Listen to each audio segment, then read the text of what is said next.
Hey, I want to introduce you to somebody today. Usually he is back in that tech cave back there. But if you wonder, who does all these incredible videos that we see and records all that stuff and puts it together and allows people to watch online and a whole lot more, it's this guy. His name is Sean, and he's one of the key players around here. Thanks, man.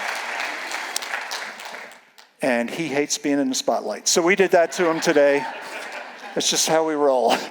Now, let me start us off today with a new series that we are beginning. And we're calling it Mountaintop Experiences. And it is these dramatic encounters that you find throughout the Bible. They're spaced out, and we're going to look at a series of several of them over the next several weeks. It's going to take us right up to Easter Sunday, which is at the end of March. And there are things that happened in those encounters that are so relevant still to life and faith today.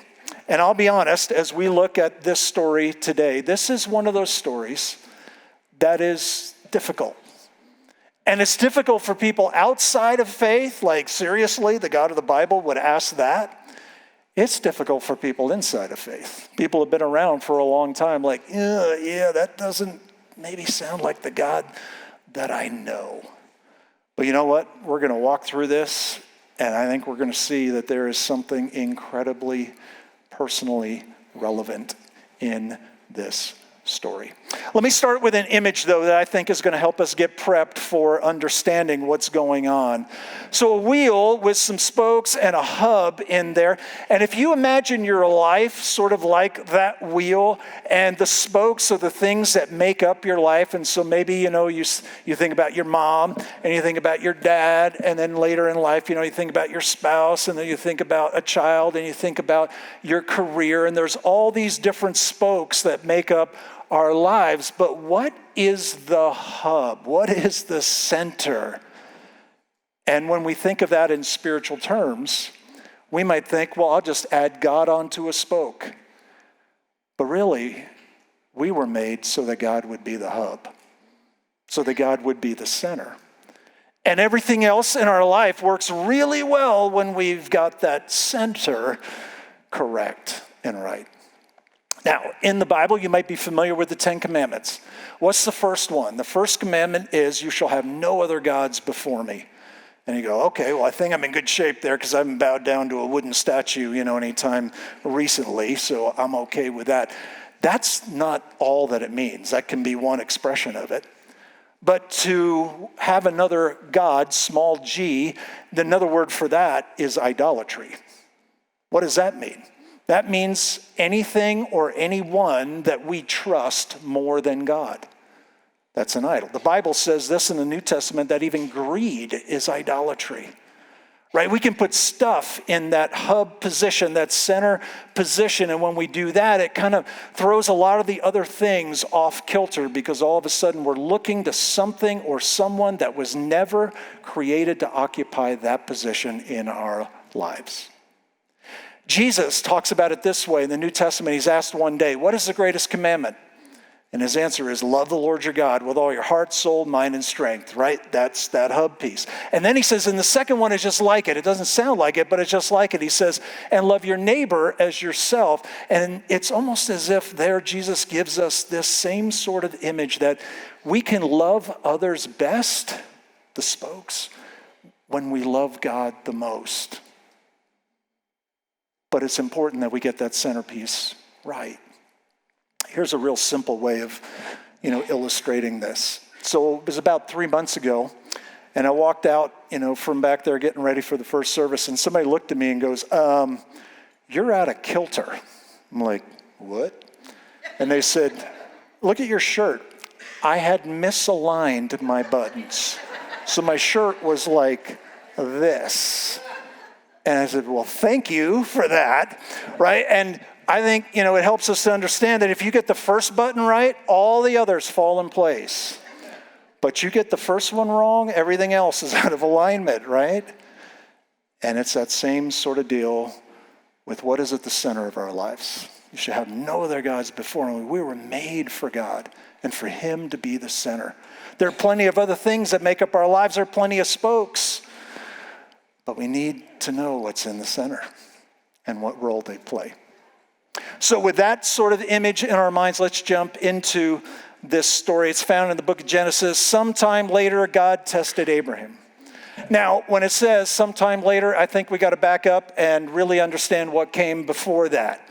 Because sometime later is about 10 chapters worth in the book of Genesis.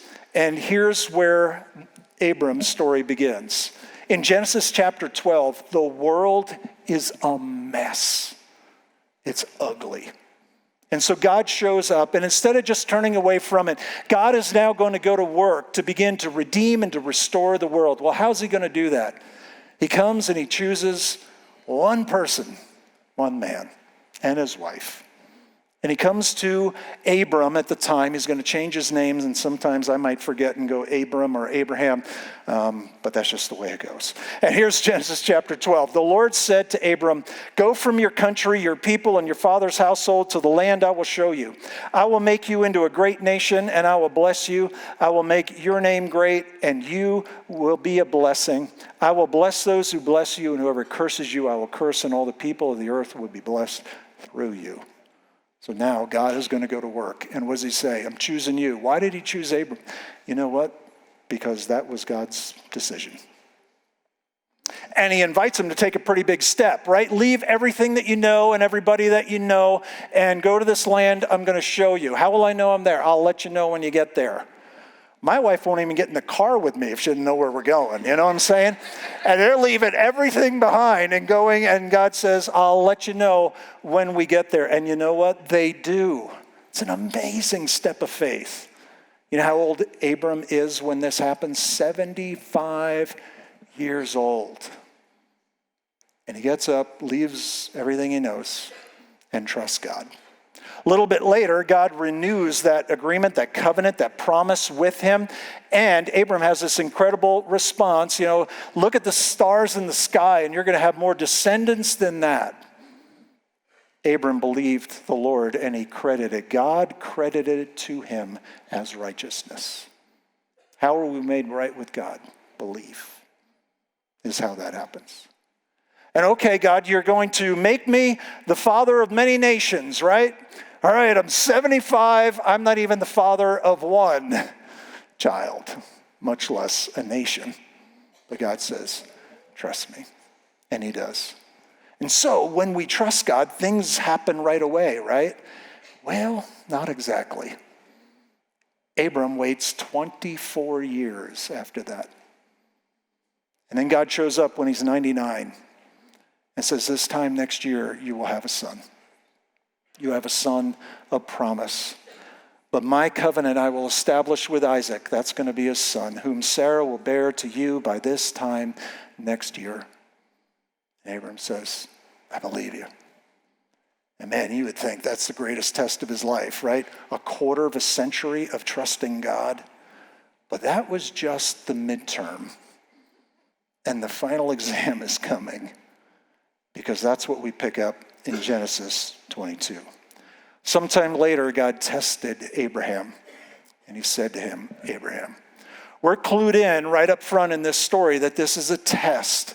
What do tests do? Tests don't show, how much we can learn in that moment, right? You don't go to take a test, even in school now. Okay, I'm going to learn a lot by taking a test. No, a test reveals what's already there.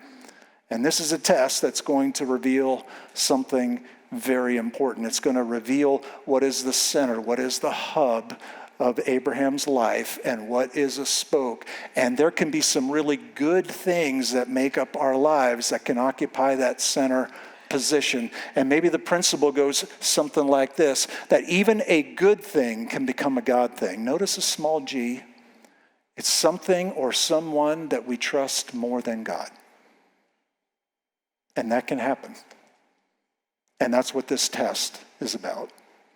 So God comes to him and says, Abram, and Abraham answers. Here I am, he replied. Then God said, take your son, your only son, whom you love. By the way, that's the first time in the Bible the word love shows up. And it's in a relationship between a father and his miracle promised child. and he loves him dearly.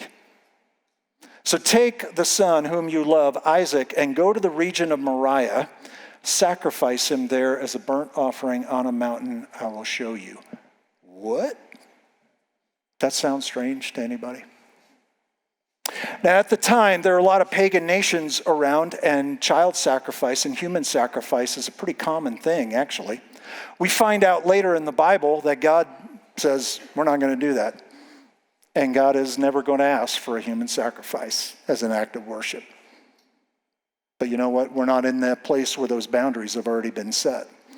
But remember, this is a test, and God is going to reveal something. It's a one-time test. And so what do you do in response to that, right? God has showed up. You've been walking with him for a quarter of a century, and now you're asked to do something that's not only, just over the top, but also something that seems to contradict. Well, didn't you say that my son was going to be the way through which you were going to form a nation, and now you're asking me to sacrifice him? There is this conflict between the direction of God and the promise of God. And what do you do in those moments? What do you do? Here's what Abram did. Early the next morning, Abram got up and loaded up his donkey. His response is obedience. And I'll tell you, the moral of this story is not going to be, hey, no matter how ridiculous anything is that God asks you to do, just saddle up your donkey. The takeaway of the story is something a lot deeper than that. Sometimes our greatest test is our greatest gift. And in Abram's life, his son in his old age was his greatest gift. And also the mark of God's promise. But there's also a God who's given him a direction. And in those moments when it seems like the direction of God contradicts the promise of God, I think there's a question we can ask ourselves in that moment. Is God a consultant or is he a king? You know what a consultant is, right? We've had some of those over the years. And people come in and they give you some ideas and then they get on a plane and leave. I think that's a great job if you can find it. It's like, hey, I'm not responsible for any of it. I'm just going to give you some ideas. And then my plane leaves at 5 o'clock this afternoon. And, that's just awesome. Must be nice. You know what a king is? King is the one with authority. King is the one to whom we bow. And on this day, Abram says, you're the king. You're the king. And so I will follow you. Story goes on. He took with him 2 of his servants and his son Isaac. When he had cut enough wood for the burnt offering, he set out for the place God had told him about. On the 3rd day, Abraham looked up and saw the place in the distance. He said to his servants, stay here with the donkey while I and the boy go over there. We will worship and then we will come back to you. Now, if this story is going to play out the way that it sounds at the beginning, and he's going to follow through with what God had asked him to do, isn't it interesting that he says, yeah, we're going to go over there, plural, but then wouldn't you think he would say, and I'll come back? But he says, no, we will go and we will come back. There is hope and expectation, even in the middle of not knowing how this story ends for him right now. It's also the first time in the Bible that you see the word worship. What does worship mean? Sometimes we, limit it and we say, well, it's the music part of a service. Well, it includes that, but it's more than that. We may think, well, it's the whole service. It includes that, but it's bigger than that. We may think it's when we go and serve someone. You know what? It includes that, but it's bigger than that. At its highest level, you know what worship is? Surrender. Surrender to God. Do you know why it is that some people put their hands up, when we're singing? I don't know about you. I grew up in a church that was really out of place. We kind of put our hands in our pockets, where we were. Somebody might call 911, if we had our hands up there. But you know what that is? It's kind of a sign of surrender. It's a way of just signifying to God, surrender. God, I worship you. I surrender to you. And in this moment, that's what Abraham has in mind to do. And I believe, Abraham speaking, we're going to go and we will come back to you. You know what's happening in tension at the same time in the story is trust and obedience. And he holds those things in tension and continues the journey with God. It was a 3-day journey. Do you think there was any time to talk himself out of this? Well, maybe I misunderstood, and this is more of a spiritual, sort of metaphorical kind of thing. No, Abraham's going. But he also believes we're going to go, and then we will come back. Abraham reasoned, we're told this in the New Testament, way after the fact. Abraham reasoned that God could even raise the dead. And so in a manner of speaking, he did receive Isaac back from death. Think about this. What we know all these years after Jesus' life and death and resurrection, Abraham didn't know any of that. But he believed in advance that the God that he has come to know could even raise people from the dead. And if I follow through, I will go back with my son because God can do even that. So, Abram took the wood for the burnt offering and placed it on his son Isaac.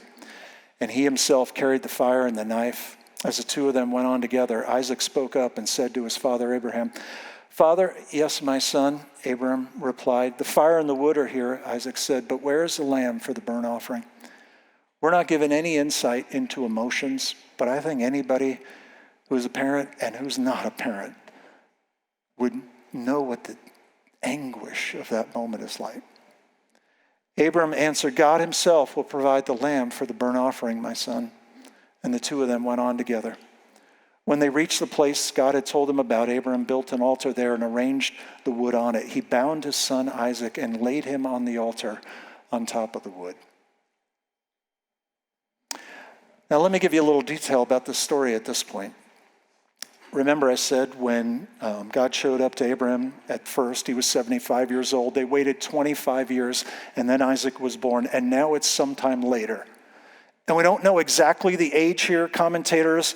I've seen anything from Isaac being 13 years old to being 37 years old, and something in between there. But we're not exactly told. But here's the thing. When I read this story before, I'm kind of picturing, a kid in pull-ups, who's being carried up the hill there. But this is, at the very least, a teenager and his 100-and-something-year-old father. So let me ask you this question. If a teenager wanted to run away from this situation, can a 13-year-old outrun a 113-year-old? Yeah. Can a 13-year-old win a wrestling match against his 113-year-old father at this point? Yeah. I mean, you dads know what this is like, right? Kids want to wrestle you when they're growing up, and you're like, I can take him, I can take him, I can take him. The years go by. Then there's a day you're like, I don't think I can take him anymore. Let's not wrestle anymore. It makes your mom mad, so let's not do that, okay? We're going to break stuff, But there's a day where you just can't take him anymore. And we often refer to this story as the faith of Abraham, and it definitely is that. But you know what it includes?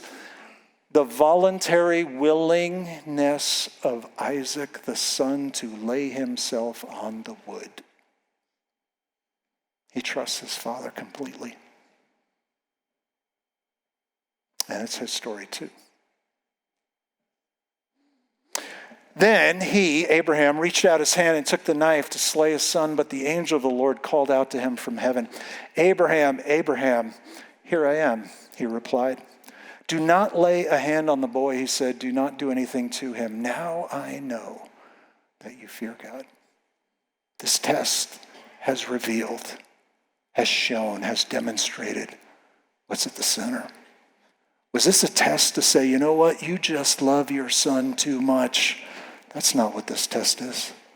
God is not asking us to love our children less or anyone in our lives less than we do. He's wanting us to love him more and to place him at the center. Because when we love him most, we love others best. And we love others best when we love him most. And sometimes we may put the gift in the hub position rather than the gift giver. But on this day, Abraham demonstrates, the test reveals that God is in the center. Now I know Abraham looked up. There in a thicket he saw a ram caught by its horns. He went over and took the ram and sacrificed it as a burnt offering instead of his son. Well, what do you know? God provided a substitute, who in this moment, this male sheep, has its head in thorns. Keep that image in your mind for a moment. And so after the sacrifice, Abraham called the place the Lord will provide. Right? What is the name of the mountain? It's not the mountain of radical obedience. It's the mountain of the Lord will provide. That God would do what he could. And to this day it is said, on the mountain of the Lord, it will be provided. And Abraham's test is over. And this story stands all by itself, but I'll also tell you this story is a preview. It's a preview of something that the God who stands apart from time saw in this moment and even from eternity past to eternity future. Well, what is that? 1,000 years go by after Abraham and Isaac are on that mountain.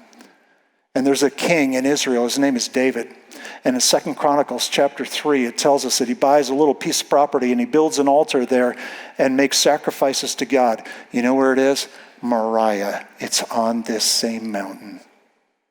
David's son, whose name is Solomon, winds up building a temple to God where sacrifices are offered over and over again. You know where it is? It's on this same mountain. Another 1,000 years go by, and you know what? Somebody else walks up Mount Moriah. And he is the one and only Son.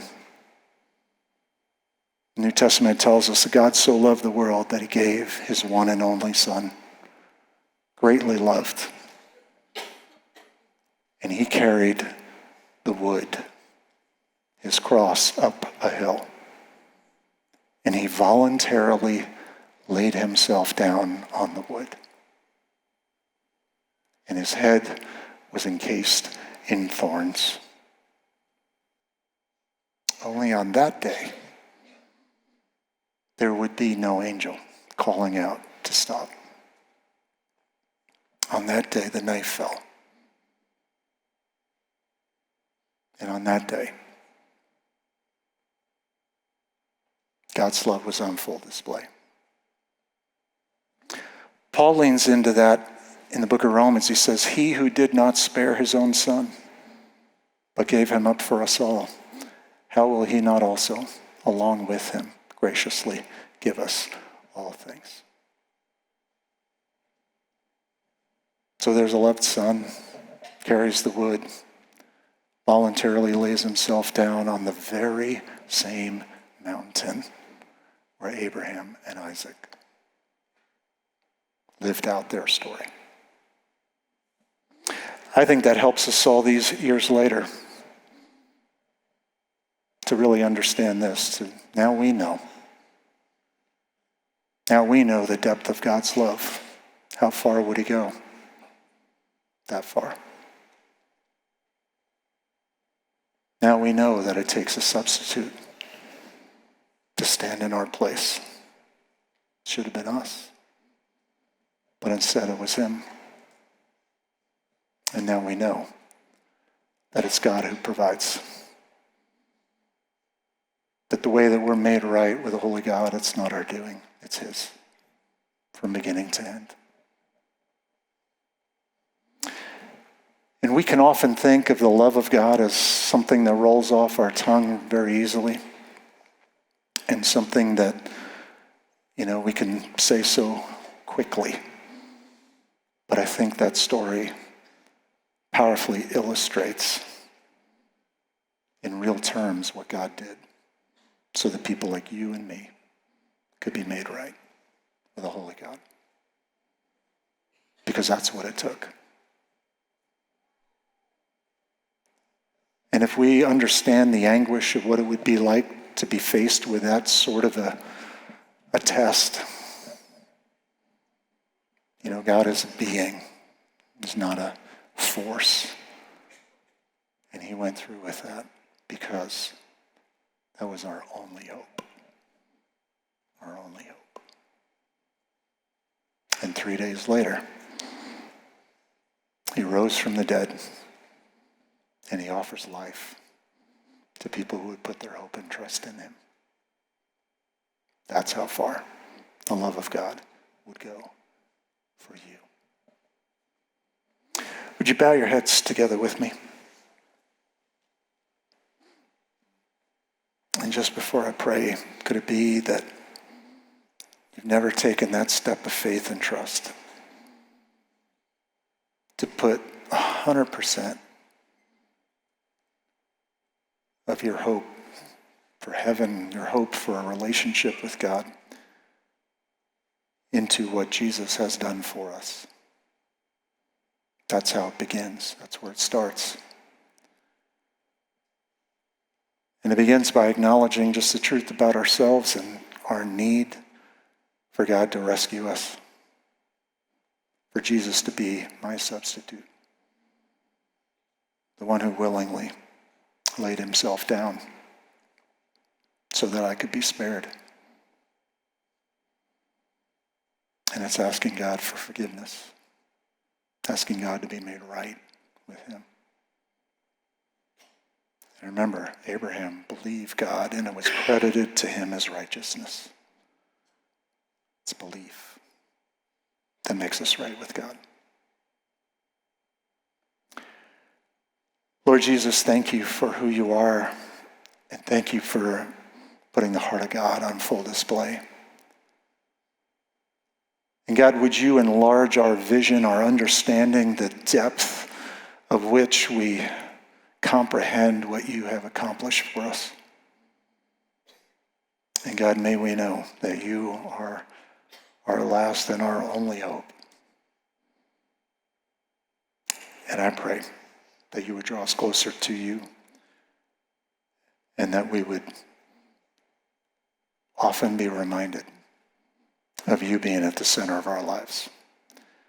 And God, many times in my life, to be honest, those things shift around a little bit. But God, would you just help us recalibrate and bring us back to where we need to be so that we can get all the other good things in life that you have given to us, that we can understand them properly and enjoy them completely.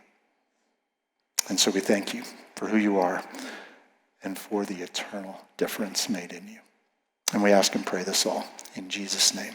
Amen.